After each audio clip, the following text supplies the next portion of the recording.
Well, hi everybody. Welcome to another episode of the Godcast. My guest today is the very Reverend Mark Oakley, and Mark is the Dean of Southwark Cathedral. He was formerly the Dean of St John's College in Cambridge. So hopefully it's going to be a fascinating conversation for you to enjoy about church life and church matters and church politics, a bit of everything, I hope. And also, if you like the Godcast, do check out YouTube and Anchor or any of the podcast sites. There's hundreds of interviews there with people from a religious background, but also musicians, celebrities, politicians, news people. It's a really varied and well, there's many flavors for everybody, so do check it out. Also, if you enjoy what I do, check out my book, Our Daily Bread, From Argos to the Altar, a priest story, which is published by Harper North and is out now. You'll find that on Amazon and in Waterstones and such like. So, yeah, welcome to the Godcast, and I do hope you now enjoy this interview with Mark Oakley. Well, I'm delighted to say that joining me on the Godcast this week is the very Reverend Mark Oakley, who is the Dean of Southwark Cathedral. Mark, it's fabulous to get you on the Godcast. How are you? I'm very well, Alex. Thank you very much. Well, Mark, as we record this, we're in the height of a British summer, and recent events have been all over the news about disturbances. And just wonder if I could ask you for a few thoughts on recent events, what's been happening in the City of London. Well, I went over to Waterstone's bookshop last Saturday and unknowingly found myself getting caught up in the Tommy Robinson protest in Trafalgar Square, which first, I think, really brought back to me just how serious the situation is in many respects. I have to say, at one point, Tommy Robinson mentioned LGBTQ, and the whole square booed. And I have to be honest, although I've been in the church as an openly gay priest for 30 years and have, got my scars and bruises through all that, I think that was the first time as a citizen I felt very vulnerable actually standing there. And once again, it brought home to me just how the values that we think are being upheld generally in society aren't, and they have to be fought and won. So I'm not a natural Eeyore, but I'm a bit gloomy at the moment, and I have a long history of interest in hate crime. I brought together a hate crime service when I was at St Paul's Cathedral, and I feel very strongly about human dignity and how hate crime attacks the dignity which is within every human person. So yes, I'm feeling a bit gloomy, but also, my goodness me, if the church can't see its vocation at a time like this, we might as well give up. There is no point the church having unemployed love, and now's the time to really voice it and show it.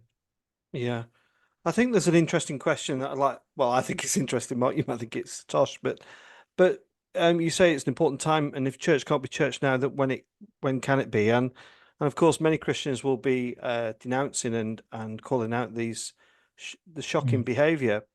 Just from a Christian context, Mark, just with your experience, I wonder what your response might be to people who are actually perpetrating that. Maybe they walked into the cathedral one day and said, "Look, this is where I am. This is why I'm doing this." How do you think we should approach these people? Well, to keep hold of that word people and human and to listen, we all know that at the root of this are very deep-seated issues, which are about inequality and poverty and a sense of not being listened to. All those issues need to be attended to. They don't justify what's happening. but they need attending to. So I would hope that where I will strongly disagree and be relentless and unapologetic about what I believe about human dignity of all, um, what what's the point of having values and beliefs if you're not ready to discuss them with other people? And that's why I'm in this role, I think. Hard though it is, but one thing I've learned as a dean, I think, and I've been doing it very often, so I feel a bit fraudulent saying that, but one of the things I think I've been reminded of is that often the harder thing is the better thing. So we can spend a lot of our time trying to avoid the harder thing, which we really know is the best, the thing you ought to do. And yeah, I've been learning that again in this role. Yeah, I was talking to somebody in a different context earlier, and they were going through a few problems, and I was trying to encourage them to have the hard conversations. I think we have to go there, don't we? We have to be Mm. prepared to sit down with these people and have a conversation.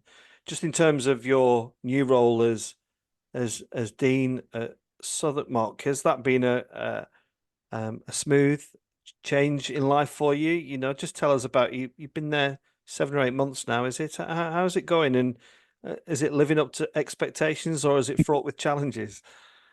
Both. Well, I'm sponsored by Nurofen, I think now, but no, I absolutely love it. Southwark is the greatest part of London, I think. I mean, it's just a fabulous part of London, great people, wonderful spirit in the air, real challenges in the borough, of course, enormous diversity. And every dean is juggling about 4 different roles. Chief executive of a charity now, with all the governance and compliance. You're, the senior priest of the diocese, so you've got a diocesan role. You're the head of the cathedral as a congregation and as a spiritual community. And also you're a local player. You're an ambassador for the cathedral in a locality and in a place like mine. I just love that sort of local engagement. Just thinking last week I was blessing the bakery next to the cathedral for Lammas Day, and this week I'm blessing the second flush of Darjeeling for the wonderful Indian family who sell tea in the market. That sort of engagement's always inspired me. You're giving a really nice image of the context, but just expand on that a bit, Mark. I mean, I'm in a very small provincial town in East Lancashire, a very different context to central London. Yeah. What I was trying to think what people might like to know about Southwark Cathedral. What differentiates it from the other, very historical famous sites such as St Paul's Cathedral, where you also worked, and Mm. Westminster Abbey? Is there a subtle difference, or is it quite profound? I find it a little bit difficult to answer that question. I think I'm learning an answer there, trying to feel my way through it. It does feel different. I think it may be something to do with the area. So, it was called the Liberty of Southwark because Southwark was across the river. And if you had to go and live in the city or work in the city, you had to abide by the laws and the customs of the city. If you wanted a good time, you got on a boat and crossed the river where none of those regulations were in place. So this is where all the theatres were, the sex workers were, and a lot of the taverns. Now, I'm not saying that's what it is like now, although there are some comparisons to be made.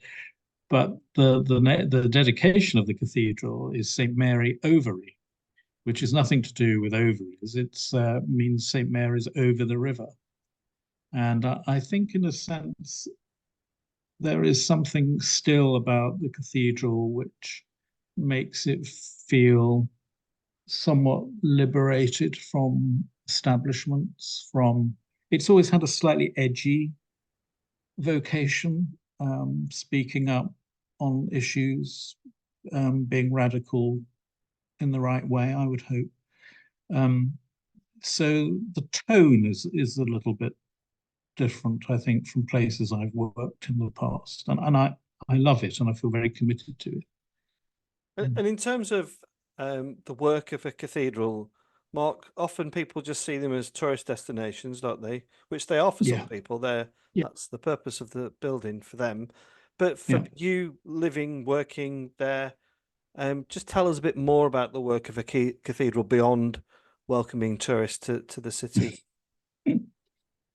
Yeah, I mean, it's slightly easier for me now in that we don't charge visitors at Southwark Cathedral. I understand why cathedrals have to, because the bills are big.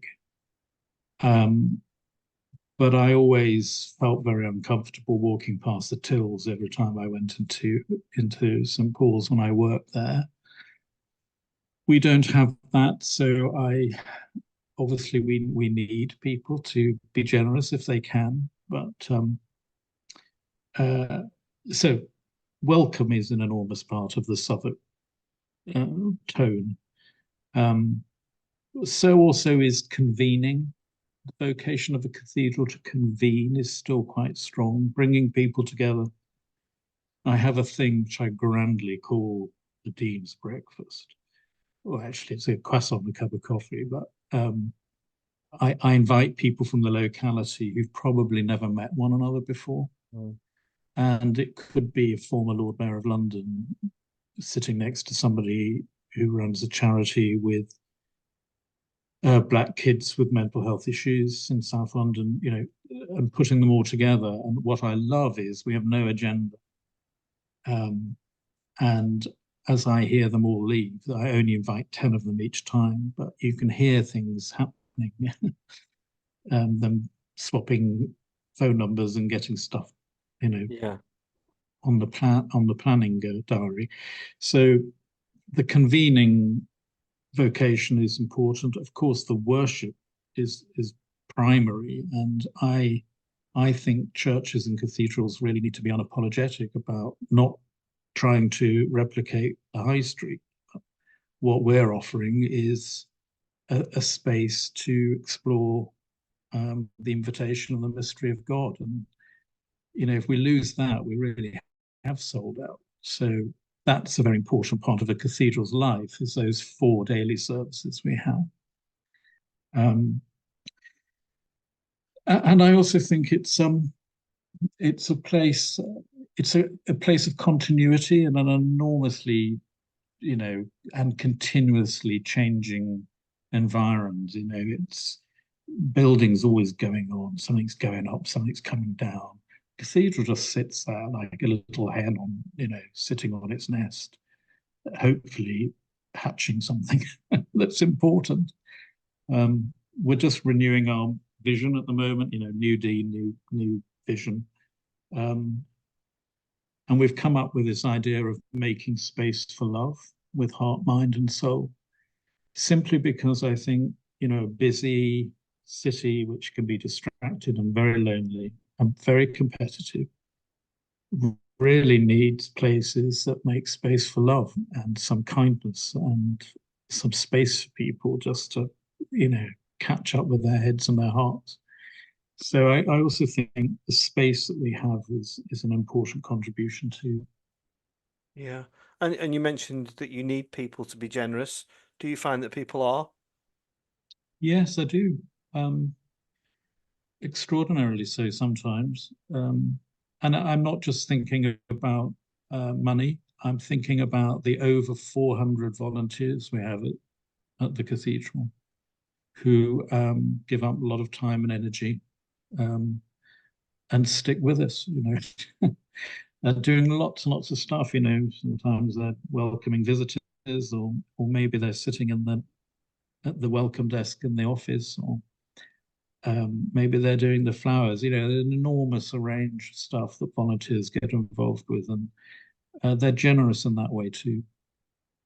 We've only been talking 10 or 15 minutes, Mark, and you've already sold it to me. You made it my intention that when I'm down with General Synod next, that I'm going to do my very best to come along, because I think these places, that's what they're for. That's and people forget that sometimes, don't they?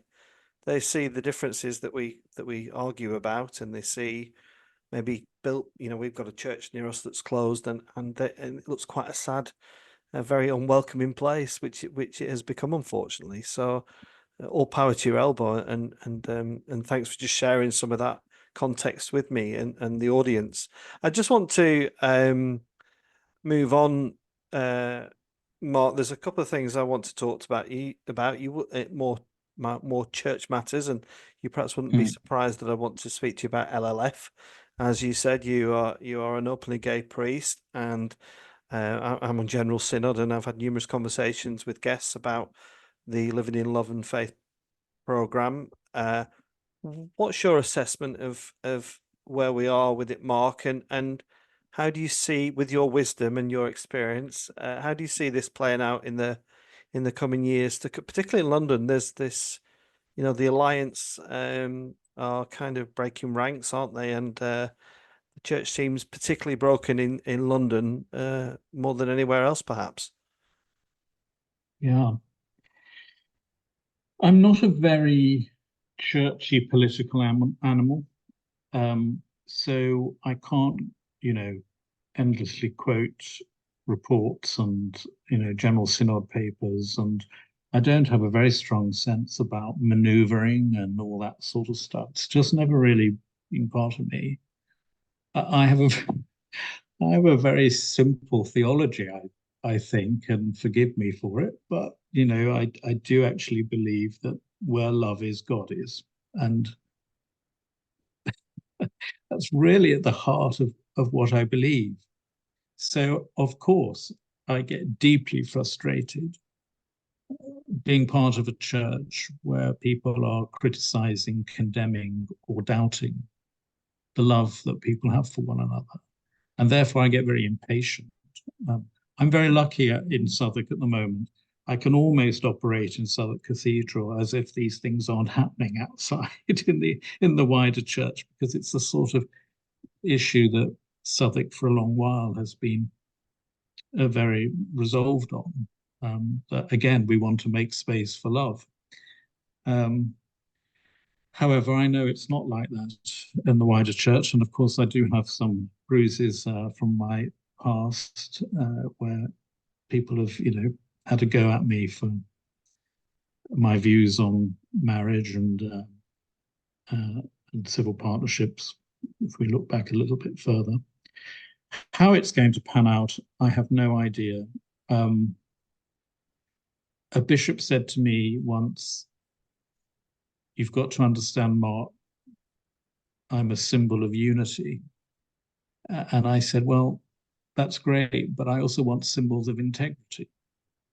And I think what bothers me is I don't hear people saying what they really believe sometimes. And that bothers me more than hearing people who really do believe contrary things to me. Yeah. I think silence is a deadly enemy to the church, to truth, actually. And hypocrisy, which we're all guilty of. But when it's playing itself out against the welfare and happiness and faith of other people, I think is really unforgivable. So I'm a bit frustrated. I'm a bit ho-hum about it, but I go back to what I said just now. If this isn't a time to show your belief in love and in the miracle of partnerships, I mean, that's the other thing that I want to say is, don't you just think it is a miracle when one person finds another person in life and says, I want to grow old with you. I think I'm more me because there's us. I think that is a minor miracle.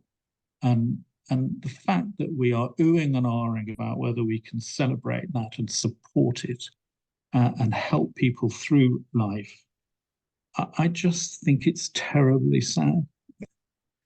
And I really want to change it. Mark, you've managed to beautifully describe how I feel, I have a habit of going all around the houses, saying a lot more before I actually say what I think. And you've summed that up perfectly for me. I wonder if people might be surprised, somebody who was formerly the Dean of St John's College, Cambridge, say, you've got a very simple theology. I wonder, do you think we sometimes another word, if we give too much academia to this, it is very simple, isn't it? To me, I don't think we need long, drawn out theology about where God is, love is, but it seems that others want to make it that way. So I suppose, what would you say to people who would critique you and say, well, you're just not doing enough theology on this. You're making it so simple and easy. Maybe it is simple and easy. I, you know, I don't want to over complicate something which I just think is so clear in the gospel, that faith is often found by Jesus not to be where it should be, and he often finds it in unexpected places.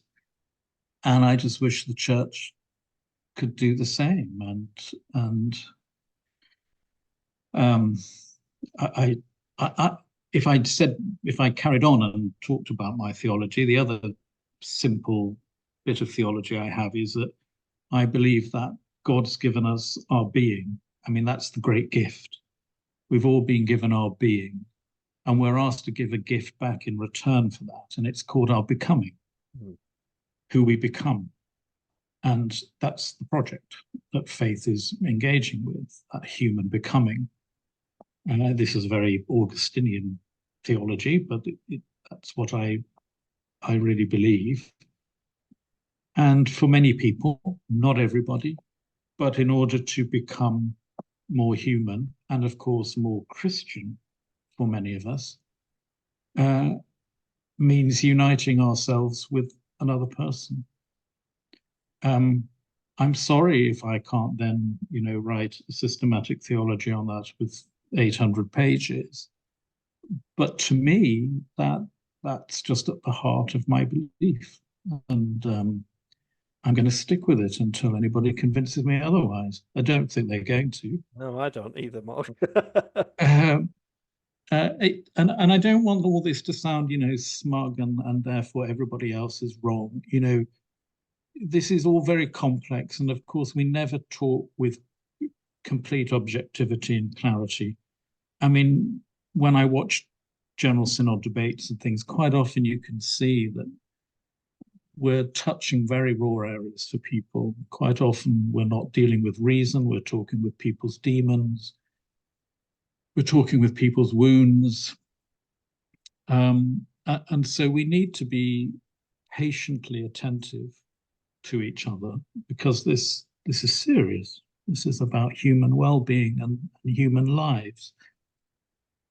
But I also feel pretty resolved in preaching this, because I really do believe it. And I know that others do too. And I hope that they will feel through this LLF process, even more now, they will feel that they can voice it. And if it is within them, to live it. Okay. Yeah. Thank you, Mark. I also want to ask you something about something that's quite dear to my heart. I'm proudly working class. I raised a private members motion at General Synod about a national strategy for working class vocations. I've been surprised how much support it's had, and hopefully it may come back for debate. But as somebody who has worked in some of the great places in London and across the country, and I wonder what your view is on working class vocations, Mark, and if you agree with me, I truly believe that the growth in the church will come from these places. I think there's a huge amount of untapped talent out there. There's a huge harvest waiting to be harvested, and we just need to work out how we do that. From both your role as the dean of Southwark Cathedral, but also your place in learning and institutions, what your thoughts were. Well, I'm really grateful for what you've been doing, for all the estate theology that's been going on. I mean, I just think this is the way to go. As you say, it's just untapped potential. One of the things I would say generally about the Church of England is that we do really need to make this transition now from being some sort of example of power to embodying the power of example. Let's switch it around. So the days of us, flaunting ourselves and positioning ourselves as if we're part of some sort of powerful establishment and that somehow justifies our existence, that is gone. That's gone. Some people are wanting to, keep the funeral going. Those days have gone. And now we really have to, I think, justify ourselves by the power of example.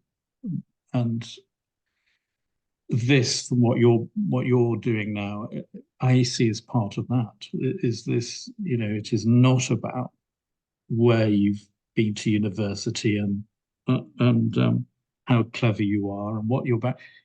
It's about who God calls, and about supporting people when they have a very strong sense that they are being called, whatever their background and wherever they be. Although I've got BBC Voice and I have been in sort of posh places, there are two things which are very much part of me. The first is I was brought up by my grandmother.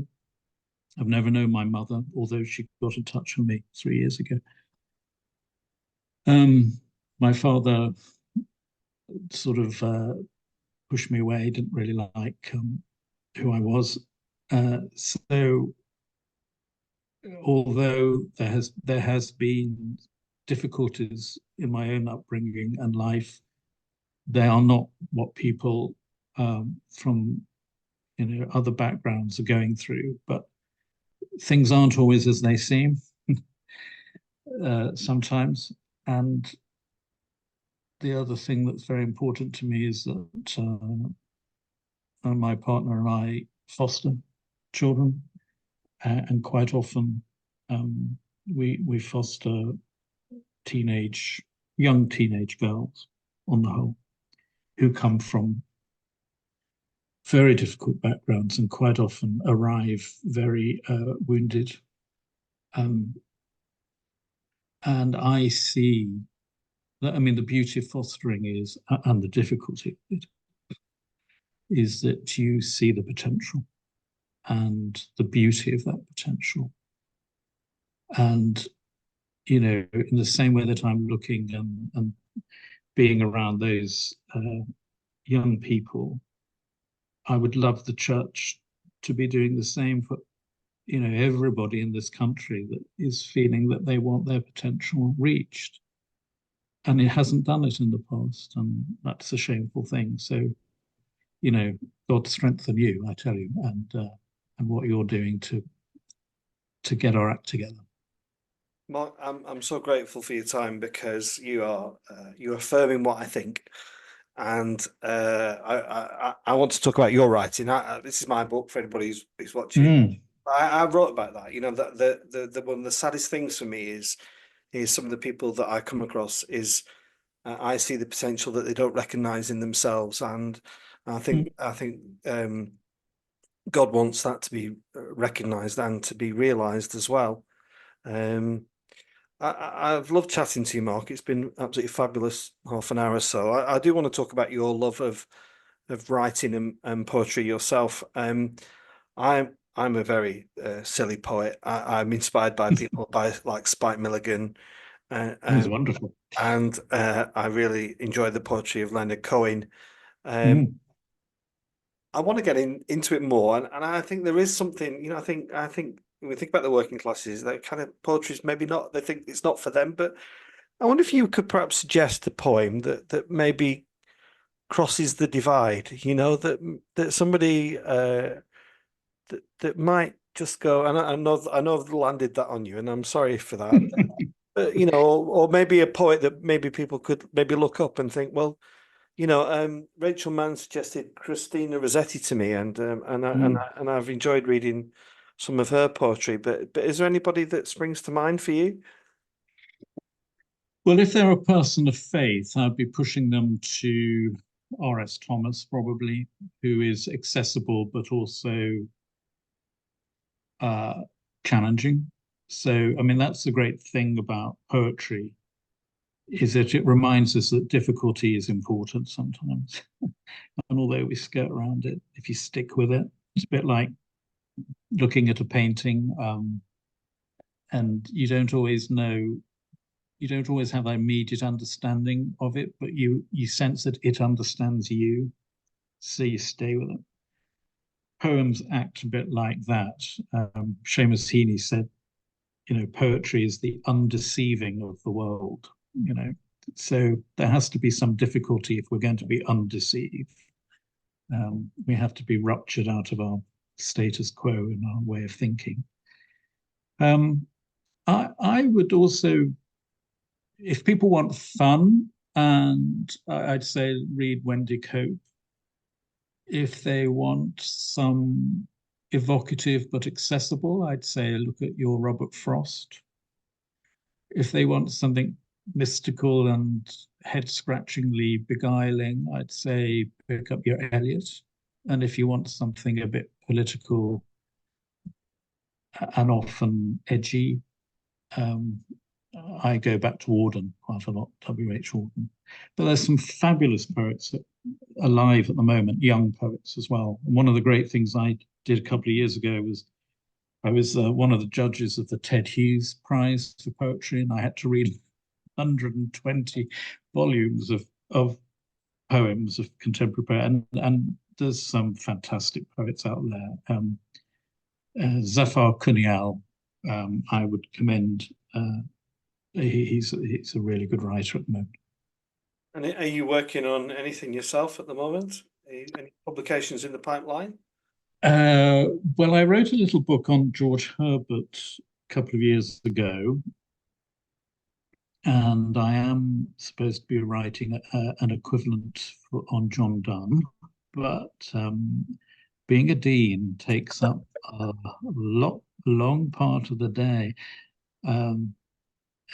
So I hope to teach myself to get up a bit earlier and do something before I go into work. But you know what it's like. Those sort of intentions don't always come to fruition. But I would love to do that, actually. And then I wrote a book called The Splash of Words a few years ago, and some people are encouraging me to write sort of volume 2 of it, which, again, I would love to do, but I will do. Maybe sitting here with you now has resolved me that I must get on with this. Well, I'll give you a year's deadline, and we'll get you on next year to talk about it when it's coming out and how much it's going to be. And but you know that, I mean, just to sort of end where we began, why poetry for me is the native language of faith is because it's the language of love. You know, when we fall in love, the last thing we are is a literalist. You're trying to express your feelings, your understanding in this new sense of being with language that you take to the gym. You know, you make it acrobatic, you stretch it, you push it, anything to do its work. And, you know, if we are about love of God and love of neighbor, then poetry is going to be our language. And that's why the liturgy at its best is poetic. It's why we sing poems, what we call hymns. We read them, they're called psalms. You know, this is poetry in motion, the Christian faith. And it all goes slightly sour when we forget that. So, yeah, we started talking about love, and that's why I want to promote poetry, because it is the language of love. Mark, that's probably a lovely place to end our conversation. Thank you for coming on the Godcast, and hopefully I'll see you in London soon. I hope so, and thank you for all that you do, by the way, with these interviews, which is such an important ministry to people, to encourage people. And so thank you. Thank you.